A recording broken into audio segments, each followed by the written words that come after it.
តាំងពីដឹងក្តីមកនេះគឺជាលើកទី1ឯងបងប្អូនដែលខ្ញុំជិះស៊ីក្លូនិយាយពីថាប្លែកអារម្មណ៍ខ្លាំងមែនតែនម៉ូតូឡានយន្តហោះអីគឺយើងធ្លាប់សាកអស់ហើយទូកកប៉ាល់អីចឹងណាបងប្អូនប៉ុន្តែអ្វីដែលសំខាន់នេះគឺថាជិះស៊ីក្លូនៅក្នុងភ្នំពេញ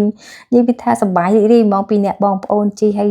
ឃើញថាដំបូងគាត់ថាចេះអូអត់ចង់ជិះទេព្រោះគាត់ចាស់អស់ហើយគាត់ធាក់កង់ត្រូវដឹកយើងអីអញ្ចឹងណាប៉ុន្តែយើងគិតមកផ្លូវទៀតថាបើសិនជាយើងអត់ជិះទេតើពួកគាត់មានថវិកាណាផ្គត់ផ្គង់គ្រួសារឬក៏ចិញ្ចឹមខ្លួនឯងអីអញ្ចឹងទៅ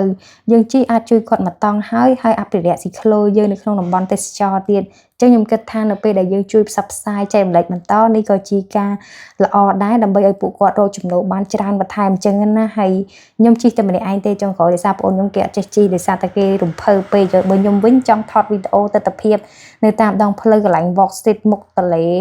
ចាមាត់ទន្លេមុខវាំងអញ្ចឹងឃើញប្លែកម្យ៉ាងដែរម៉ាក់ខ្ញុំវិញនាំចៅឲ្យស្គាល់រសជាតិហើយកូនហ្នឹងគឺថាតែបានជិះដូចគ្នាគឺលើកទី1សម្រាប់ពួកគាត់ហើយចាវីដេអូនេះក៏បានបញ្ចប់អរគុណជម្រាបលាបាយបាយ